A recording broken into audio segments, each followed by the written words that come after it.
Сәлем достар, қалдарыңыз қалай? Бүгін мен сіздерге Лашын деген кітапты ұсынайын деп отырмын. Достар, менің есімім Нұрбек. Мен сіздерге кітаптар және комикстар туралы видеолар түсіремін. Видеоларда мен кітаптың оқиғаның бүткіл сюжетін айтпаймын. Көбінесе кітаптың жанрын, кейіпкерлер туралы қысқаша ғана айтамын.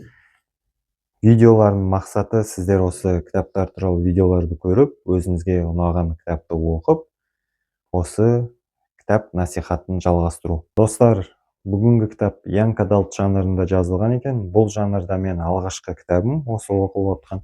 Бұрындары бұл жанрда кітап оқымағам. Жалпы оқиға Лашын деген кішкентай бойжеткен қыз туралы айтылады. Оқырмандар көбінесе мен түсінгенім бойынша жасөспірімдерге және де ересектерге арналған кітап екен. Бұл кітапты оқып жатып, жасөспірім балалар өзін осы басты кейіпкер Лашынмен өз орнына қоя алады. Өйткені Лашын да осы біздің қазіргі жасөспірімдер сияқты өте таза, іштерінде ешқандай негатив, сондай жаман ойлар жоқ, кіршіксіз бала кейпінде көрсетеді. Және де бұл оқиға сол Лашын деген қыз туралы болады, бірақ та жалғыз қыздың ғана оқиғасы емес, қасында бүткіл сюжеттің басты мағынасы деп те айтсақ болады, Қазақстандағы болып жатқан тарих. Өйткені кішкентай кезінде Лашын атасының тәрбиесін көріп жатады. Оның әке-шешесі коммунистерге қарсы көтеріліске қатысып, солай көз жұмған екен. Және де атасы ғана қалып, сол немересін Лашынға өзінің ұлттық тәрбиесін көрсетіп жатады. Сол кезде коммунистер коллективизация жасап жатып, елдердің малын, қандай адамдар қой немесе жылқы бағып жатса, солардың бәрін тартып алып, ешқандай байлық болмау керек деген сылтаумен бәрінен малдарын тартып алған екен. Өздеріңіз білесіздер, 30-шы жылдары біздің Қазақстан жерінде үлкен ашаршылық болған, нәубет болған. Сол нәубет осы кітаптың басында жақсы суреттеледі. Өйткені осы Лашынның атасында өзінің кішігірім малы болған екен, қарап жүрген, және де оларға ауылдарына сол коммунистер келіп малдарды жинап жатыр дегенді естіп, үлкен кісі қойларды сойып, және оның өзінің шегіне салып, кәдімгідей бұл кітапта көрсетіледі. Бұрындары тоңазытқыш холодильник болмаған кезде қазақтар малдың етін қалай сақтаған сияқты әдістерді де біздің тұрмыстық жағдайдағы өмірді де көрсетіп кетеді. Солай бізде сол біздің атамыз, Лашынның атасы, коммунистер келіп малды тартып алып жатырды естіп, қойларын сойып, солай жертөлеге тық қояды екен, сол еттен бәрін. Және де солның арқасында, атасының іс-әрекетінің арқасында, сол Лашын тұратын ауылдың көп тұрғындары аштықтан аман қалған екен. Өйткені сол атасы тық қойған еттерден көршілеріне және де таныстарына ақырын шеттеріне беріп, солай ашаршылықтан аман қалған екен. Бірақ та бүткіл адамдар аман қалмайды. Сол кітапта ашаршылықтан көп адам қырылғаны туралы айтылады. Және де бұл Лашын, мен сіздерге кітаптың ең басын ғана айтып жатырмын, толық айтпаймын.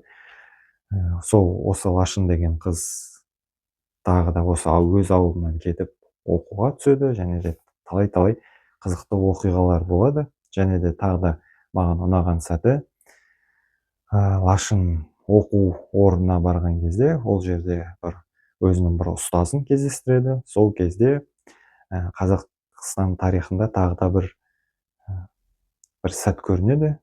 Бұрында біздің қазақтың ғалымдары және де қазақтың әдебиеті, бүткіл кітаптар бәрі төте жолмен жазылса, енді сол заманда бәрі латын тіліне ауысып жатқан екен. Сол кезде үлкен қарт адамдар кітаптан, ғылымнан, жаңалықтардан қалып отқан екен. Өйткені газет, журналдардың бәрі сол латын тілінен шығып жатты. Олар бұрынғы адамдар төте әріптермен үйреніп қалған адамдар, жастарды коммунистіктер адамдар бәрі латынша үйретіп жатады. Соның салдарынан кәдімгідей бір ұлттың үлкен адамдармен келешек ұрпақтың, жасөспірім адамдардың байланысы үзілуге шақ қалады. Сол кезде мұғалімдер, осындай оқушылар бұрынғы төте жазылған қазақтың ақын жазушыларының еңбектерін латын әрпіне көшіріп тынбай жұмыс істенеді.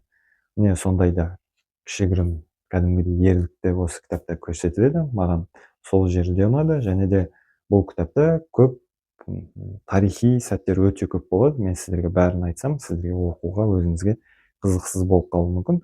Жалпы мен айтып жатқан бойынша бұл кітап бір тарихи, бір деректі кітап деп ойлап қалмаңыздар. Бұл жас қыздың, 16 жас қыздың оқиғасы басынан кешкен, кәдімгідей оқылғаны өте тез, жеңіл оқылады. Өйткені мен 2 күнде оқып тастадым. Бұл кітапты негізі бірінші күні 4 сағат оқыдым, екінші күні 2 сағат оқыдым. Сонымен жалпы 6 сағат ішінде оқып тастауға болатын кітап. Мен өзім, білесіздер, өзімнің жалпы негізгі жұмысым бар. Сол жұмыстан тыс, жұмыс біткен соң кешкісін осы кітапты оқыдым. Өте керемет, өте жеңіл жазылған. Тағы да бас кейіпкерлер туралы айтып кетейін. Бұл жерде Лашын деген басты кейіпкер болады, және де ауылында ең басында атасы туралы көп оқиғалар болады. Сосын көршісінің баласы өзінің туған бауырындай болып кеткен тағы да бір бала болады. Сосын олар қалада түскен, қалаға Шымкентке барған кезде ода жаңа достар, таныстар қосыла бастайды. Негізі жалпы кейіпкерлер бәрі жақсы жазылған, кәдімгідей арасында достық, өте мейірімді адамдар туралы айтылған кітап. Енді достар, мен сіздерге осы жалпы кітаптың да сипатын айтып кетейін. Бұл кітаптың сыртында өте әдемі сурет салынған екен, мұқабасы өте әдемі, және де кітаптың ішінде түрлі түсті иллюстрацияланған суреттер де бар. Өте керемет, ішінде карта, және де басты кейіпкерлердің бейнесі, және де Наурыз мерекесін тойлаған да суреттер бар. Жалпы маған бұл кітаптың сапасы өте ұнады. Егер де сіздер де осы Лашын туралы оқиғаны оқып өздеріңіз танысқыларыңыз келсе, мен видеоның астына Каспиде қайда сатып алуға болатын сілтемесін қалдырып кетейін. Жалпы достар, мен сіздерге осы кітаптың спойлерсіз, сюжетсіз айтуға тырыстым. Және де мен сіздерге бір құпияны айтайын. Бұл кітап оқып жатып, аяғында финалы әлі ашық болады. Соған қарағанда бұл кітаптың әлі жалғасы болуы мүмкін. Сол үшін бұл авторды бұл кітапты қолдап, сатып алып және оқысақ, болашақта осының жалғасы шығады деп ойлаймын. Өйткені бізде қазақ тілінде янг адалт жанрында кітаптарды мен естімеппін. Бар болса комментарийге жазып кетіңіздер. Осы жанрда жасөспірімдерге және ересектерге арналған жанрды бірге дамытайық. Достар, осы бүгін мен сіздерге Лашын кітабы туралы видео түсірдім. Егер де ұнап жатса, лайк және комментарий жазып кетіңіздер. Назарларыңызға рахмет. Сау болыңыздар.